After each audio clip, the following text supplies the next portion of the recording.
आप देख रहे हैं विजय टाइम्स न्यूज, खबरी याफ्ता। मैं ठाकुर आद्य प्रसाद सिंह, लेखक क्षत्रिय प्रशस्ति ग्रंथ, और मैं भूतपूर्व राष्ट्रीय संगठन मंत्री अखिल भारतीय क्षत्रिय महासभा। संपूर्ण भारत जो क्षत्रिय संगठन है उसका मैं बौद्धिक प्रकोष्ठ का प्रमुख सलाहकार सदस्य हूँ। और आज तो मैं क्षत्रिय संस्कार, सभ्यता, संस्कृति और इनकी मारक क्षमता तथा समय समय के त्याग और बलिदानों से इतना प्रभावित हुआ हूँ कि मैं इनकी परिभाषा बहुत पढ़ा, वेद में, वेदांग में, उपनिषद में, गीता में, रामायण में, महाभारत में, और इतिहास की श्रृंखला में मैं history of Persia, Babylon, gulf के तमाम इतिहासों को पढ़ने के बाद इस नतीजे पर हम पहुँचे हैं। हम ये कहना चाहते हैं, संक्षेप में कहना चाहते हैं, विस्तार में कहने पर हमारा विस्तार बहुत ज़्यादा हो जाएगा, कई दिन हमको बोलना पड़ेगा। हम संकुचित विचारधारा के लोग नहीं, हम उचित और विस्तारवादी विचारधारा के लोग हैं। हम अपने देश की बात नहीं करना चाहते।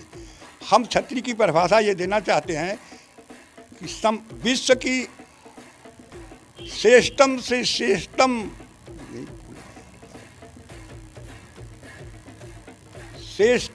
श्रेष्ठतम वैविध्य अपनी संपूर्ण विशिष्टताओं के साथ केवल क्षत्रिय दर्शन में ही समाहित है।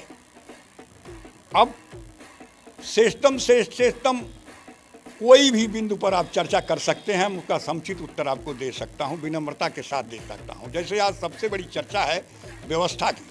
हम विश्व की व्यवस्थाओं को देख रहे हैं, वो आज मानव मात्र की रक्षा सुरक्षा करने में विफल हैं। लेकिन हमारी क्षत्रिय व्यवस्था के अंतर्गत ऐसे प्राविधान हैं कि हमारे पूर्वजों ने जीव मात्र की रक्षा सुरक्षा किया था, और आज भी उस क्षत्रिय व्यवस्था के अंतर्गत उन संविधानों के अनुसार, उन विचारधाराओं का आधार पर चलकर हम पूरे जीव मात्र की रक्षा सुरक्षा कर सकते हैं और शेर और बकरी को एक घाट पानी पिला सकते हैं।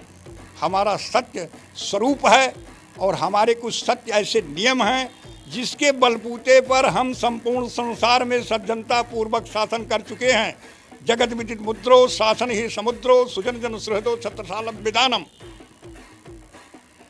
आज जो ये गजवाए हिंद, ये तमाम चीज़ें जो लोग सोच रहे हैं, उनको ये शायद पता नहीं, उनको शायद जानकारी नहीं कि ऐसे लोग यहाँ बैठे हैं कि संपूर्ण विश्व पर सज्जनतापूर्वक शासन करके पुनः शासन करने की कर सकते हैं।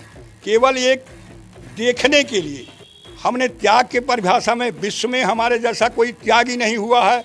उदाहरण के लिए मैं देना चाहता हूँ, प्राचीन इतिहास, प्राचीन बातें छोड़ दो। आज नए युग की स्वतंत्रता प्राप्ति के समय में 565 रियासत के रियासतदारों ने, जो रियासतें हमारी कई पुश्तों से खून से सींची गई थी, उन्हें एक झटके में भारत के सम्मान के लिए, भारत के गौरव के लिए, भारत की एकता के लिए, हमारे इन प्राणी मात्र दीनहीनों को शासन करने के लिए, लोकतंत्र की स्थापना करने के लिए, प्रजातंत्र की स्थापना के लिए एक झटके में बिला शर्त समर्पित कर दिया। अपनी उस वीरांगनी तलवार को, जिसके निकलने के बाद रूह कांप जाती थी, उसे भी इनके चरणों में डाल दिया गया। अभी हम देखते हैं निशस्त्र हम कर दिए गए हैं, शस्त्रहीन कर दिए गए हैं। लेकिन हमारे डीएनए, हमारे खून, हमारे शरीर में जो तत्व पाए जाते हैं, वही क्षत्रियोचित, वही त्याग तपस्या और बलिदानों से भरपूर हैं। और कोई नाखून कटाकर हमारे इतिहास को छीने, हमारे सर पर चढ़ करके नाचे, हमें प्रताड़ित करें, हमें निंदित करें, हमारे पूर्वजों को अपमानित करें, हमको अपमानित करें, यह बात अब क्षत्रिय बर्दाश्त नहीं कर पाएगा। इसके लिए जो क्षत्रिय ढंग से हमारे जनसंख्या को भी कम बताया जाता है। आज हमारी संख्या इतनी ज़्यादा है, हमारे विस्थापित राजपूत जो चौहान करके हैं, 13 राजवंश, जिन्हें राजर्षि कुंवर श्रीपाल सिंह ने मुख्य धारा में समाहित किया था, वो भी हमारे साथ लामबंद हो रहे हैं। उनके करोड़ों में संख्या है। जिस दिन क्षत्रियों को ये मैदान लेंगे, अग्रिम पंक्ति में वो खड़ा रहेंगे। मेरा ये चैलेंज है। वो भाई हैं हमारे, उनके अंदर खून है, उतना साहस है कि उनसे आगे बढ़ कर के मैदान करेंगे। सारी बातें हमारे पास हैं, लेकिन हम विनम्रतापूर्वक कहना चाहते हैं कि अंगार मत लगाओ, आग मत लगाओ, क्षत्रियों के इतिहास और क्षत्रियों से खिलवाड़ मत करो। क्योंकि क्षत्रियों को उकसाओ मत, हम बैठे हैं, आप शासन करो, भीम आर्मी शासन करे, कोई भी शासन करे, अच्छा शासन करे, हम खुश हैं, आप लोग शासन करें। यहाँ पे जो है कि हम लोग विस्थापित राजपूत इसलिए इकट्ठा हुए हैं कि आज भले ही लोग विस्थापित राजपूतों की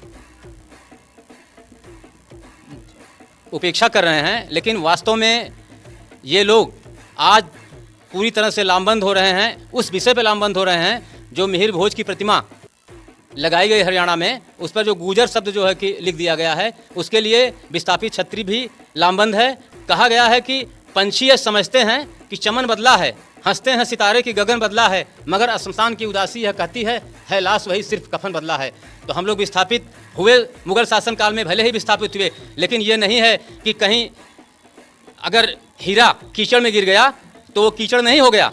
तो आज केवल जो है कि एक मिट्टी की परत समझ लीजिए कि जम गई है, जिस दिन ये हट जाएगी उस दिन सोते हुए शेर की तरह, जिस तरह से सोता हुआ शेर जिस समय जागता है तो वो फिर ऐसा दहाड़ना शुरू करेगा कि फिर सरकारें भी नहीं रोक पाएंगी।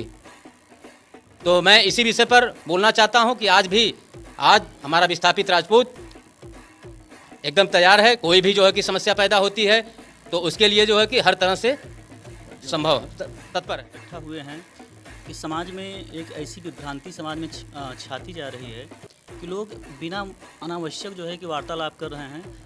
हम ऐसे समय में जैसे कि जबकि मिहिर भोज के बारे में तमाम बातें आ रही हैं, मिहिर भोज गुर्जर हैं, फलाना हैं, ये हैं, जबकि ऐसा कुछ भी नहीं है। वो एक क्षत्रिय वंश से बिलोंग करते थे और लक्ष्मण जी के जो है कि वंशज भी रहे हैं। और जनपद जौनपुर या आसपास के जितने भी ये ज़िले हैं, यहाँ तक जो भी विस्थापित राजपूतों का जो भी एरिया है, यहाँ के विस्थापित राजपूत इसके विरोध में हैं कि भाई उनको गुर्जर बनाया जा रहा है। ऐसा निश्चित ही होना नहीं चाहिए और हम सब लोग जो है कि सब संयुक्त रूप से जो है कि विरोध दर्ज करवा रहे हैं। मैं डॉक्टर अनंत सिंह चौहान, जौनपुर चौहान एकता फाउंडेशन जिला सदस्य।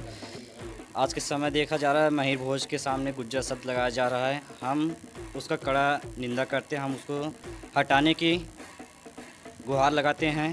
पूरा विस्थापित राजपूत चौहान जौनपुर से तट पर हमेशा खड़ा रहेगा।